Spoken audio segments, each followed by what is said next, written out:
जय श्री कृष्णा। राधे राधे। एक बार नारद जी भगवान श्री कृष्ण का गृहस्थी जीवन देखने के लिए द्वारका पहुँचे। उन्होंने देखा कि वाटिकाएं विभिन्न पुष्पों से पूर्ण हैं, जिनमें इंदिवर, अम्भोज व कुमुदनी पुष्प अत्यंत मनोहर लग रहे थे और जलाशयों में श्रेष्ठ हंस विहार कर रहे थे। भगवान ने अपनी 16,108 रानियों के लिए उतने ही महल बनवाए थे। प्रत्येक रानी अपने अलग महल में निवास करती थी। तो नारद जी ने सबसे पहले रुक्मणी के महल में प्रवेश किया।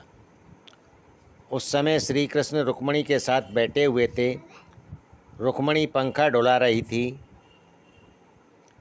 जब श्री कृष्ण ने नारद जी को महल में आते देखा तो पलंग से नीचे उतर गए और अपने मुकुट को धरती से स्पर्श करके नारद जी को प्रणाम किया और अपने आसन पर बिठाया। जिन भगवान के चरण कमलों से निकली गंगा के द्वारा संपूर्ण तीर्थ पवित्र हो जाते हैं, ऐसे भगवान श्री कृष्ण ने अपने हाथों से नारद जी के पैर धोए। देवऋषि नारद की भगवान ने पूजा की और अपनी अमृतमय वाणी से नारद जी से कहा, हे प्रभु, मैं आपकी किस प्रकार सेवा कर सकता हूँ। नारद जी ने कहा कि ब्रह्मा आदि आपके चरणों का ध्यान किया करते हैं।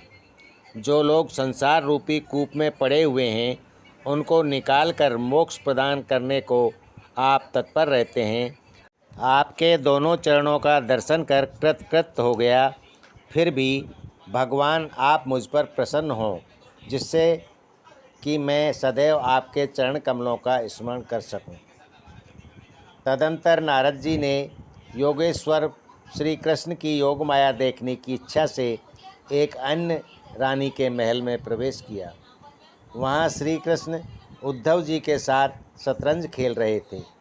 वहाँ भी भगवान ने उनका भली भांति स्वागत किया और अज्ञान बनकर नारद जी से कहा, आप कब आए, मैं आपकी क्या सेवा कर सकता हूँ।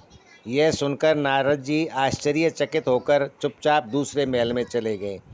वहाँ नारद जी ने भगवान को अपने बालकों से प्यार करते हुए देखा। पुनः एक दूसरे महल में गए, जहाँ भगवान स्नान की तैयारी कर रहे थे।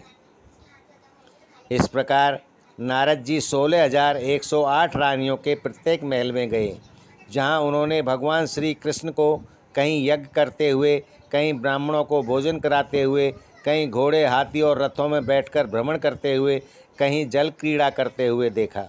कहीं पर अपने पुत्र व पुत्रियों के योग्य वर वधू की खोज कर विवाह की तैयारी कर रहे हैं और कहीं पर अपनी प्रजा तथा अंतःपुर में वहाँ के लोगों के हृदय का भाव जानने के लिए बनावटी रूप बनाकर घूम रहे हैं।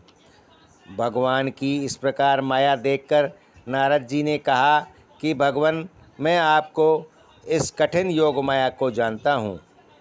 अतः आप मुझे ऐसी आज्ञा दीजिए जिससे कि तीनों लोकों को पवित्र करने वाली आपकी अद्भुत लीला का गान करता हुआ संपूर्ण लोकों का भ्रमण करता रहूं। भगवान श्री कृष्ण ने कहा कि हे ब्राह्मण, केवल मैं ही धर्म वक्ता, कर्ता और अनुमोदन करने वाला हूँ। इसलिए संसार को शिक्षा देने के लिए मैंने इस गृहस्थ धर्म का आश्रय ग्रहण किया है।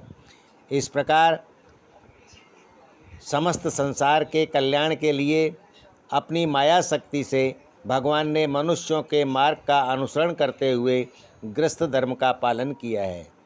जो मनुष्य भगवान श्री कृष्ण की इन उत्तम लीलाओं का गायन, श्रवण और अनुमोदन करता है, उसे भगवान की मोक्ष प्रदानी भक्ति प्राप्त होती है। भगवान के ऐसे मधुर भाषण सुनकर नारद जी आनंदित होकर वहाँ से चले गए। प्रेम से बोलो राधे राधे।